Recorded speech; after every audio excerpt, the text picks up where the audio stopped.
আজকে আমি তোমাদের সঙ্গে শেয়ার করব ঘরে ও বাইরের কাজগুলো যেভাবে আমি একা হাতে সামলাই। রাধে রাধে বন্ধুরা, সুপ্রভাত সকলকে। কেমন আছো তোমরা সবাই? মিষ্টি পরিচয় চ্যানেলের আরও একটা নতুন ভিডিওতে তোমাদের সকলকে জানাই অনেক স্বাগত। জানো তো, বেশ কয়েকদিন হয়ে গেল কিন্তু কোনো ভিডিও আপলোড দিতে পারছি না আমি সময়ের অভাবে। কারণ বাবুর এখন সামার ভ্যাকেশন পড়ে গেছে আর এতটাই কাজের চাপ, সব কিছু সামলে কিন্তু একদমই হচ্ছে না, আর শরীরটাও সেরকম সাথ দিচ্ছে না। তো শরীরটাও মোটামুটি খারাপ, আর ওদিকে কিন্তু বেশ কাজের চাপও আছে, সেজন্য না ঠিকঠাকভাবে আমি ব্লগটা আপলোড করতে পারছি না। আর আমার আগের ভিডিওতে বর্ণালী দিদিভাই কমেন্ট করেছো গাছপালা বাচ্চার মতো। সত্যি গো দিদিভাই, গাছপালা বাচ্চার মতো, ওদেরকে নিজের হাতে যত্ন করে একটু একটু করে বড় করা সত্যি বাচ্চার মতো। আর টবের গাছকে তো অনেকটাই যত্ন করতে হয়, ঠিকই বলেছো দিদিভাই। থ্যাংক ইউ গো দিদিভাই কমেন্ট করার জন্য। আর তুমি আমার প্রতিটা ভিডিওতেই কমেন্ট করো, আমি খুব হ্যাপি।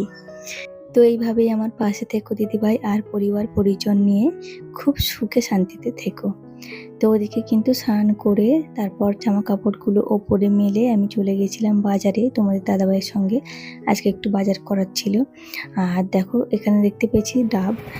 তো তোমার দাদাভাই বললো একটা করে ডাব খাই চলো। তো ওদিকে ডাব খেয়ে তারপর গেছিলাম হচ্ছে মাংসের দোকানে। তো আজকে খাসির মাংস নিয়ে আসছিল আর কি।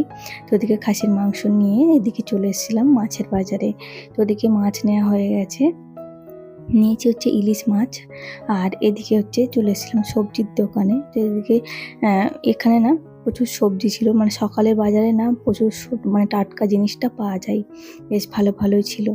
আর আমাদের এখানে গ্রাম থেকে সবাই কিন্তু সব কিছু নিয়ে যায়, সব কিছু কিন্তু টাটকা জিনিসটা অনেক কিছু শাক সবজি পাওয়া যায়। একটু সকালের দিকে বাজারে গেলেই কিন্তু এই সমস্ত জিনিসগুলো পাওয়া যায়।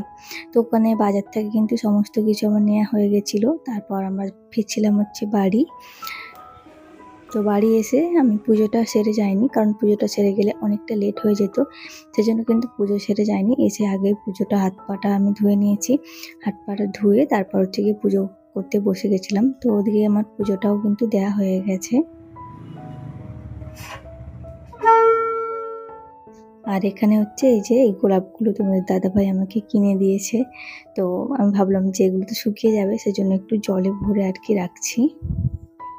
সামনেই ছিল আমাদের অ্যানিভার্সারি, বাট অ্যানিভার্সারিতে কিন্তু কিছুই করা হয়নি এবছর। অন্য বছর তাও যদি হয়, কিন্তু এবছর কিন্তু কিছুই করা হয়নি অ্যানিভার্সারিতে, কারণ ওই যে আমি কিছু করিনি, সেজন্য কিন্তু আর কিছু হয়নি। তো সেই কারণেই কিন্তু তোমাদের দাদাভাই আমাকে এই ফুলগুলো মানে গিফট করেছে। বলছে যে তখন দিতে পারিনি তো কি হয়েছে, তো এখনই তুমি নাও। তো চলো, কি আর করা যাবে বলো, প্রতি বছর তো আর সমান যাবে না, সেজন্য ভাবলাম যে ঠিক আছে। আর এদিকে দেখো এসে তারপর হচ্ছে গিয়ে এক গ্লাস হচ্ছে গিয়ে আঙুরের রস বানিয়েছি, জুস। তো এটা হচ্ছে বাপি খাই, দু একদিন ছাড়া বাপি যে কোনো ফলের জুস বলো, ফল তো এমনিতেই দিই আমি টিফিনে, বাট এই সকালের দিকে কিন্তু যে কোনো একটা করে ফলের জুস কিন্তু খায় বাপি। তো ওদিকে বাজার থেকে আসার পর এই যে এখানে কিন্তু আমি রান্নাটাও বসিয়ে দিয়েছি। আজকে ইলিশ মাছ আলু বেগুন দিয়ে একটা তরকারি হবে, সেজন্য কিন্তু ইলিশ মাছগুলো বেশ ভালোভাবে ভেজে নিয়েছি। আর এই ইলিশ মাছের তেল খেতে তোমরা কারা কারা পছন্দ করো আমাকে কিন্তু অবশ্যই কমেন্টে জানিও। আমার কিন্তু ইলিশ মাছের তেল খেতে ভীষণ ভালো লাগে, আর ইলিশ মাছ ভাজা হলে তো কোনো কথাই নেই। তোমরা এখনো পর্যন্ত যারা আমার ভিডিওটা দেখছো, তোমাদের কাছে একটাই অনুরোধ, যদি আমার ভিডিও ভালো লাগে তাহলে অবশ্যই একটা লাইক দিয়ে পাশে থাকবেন।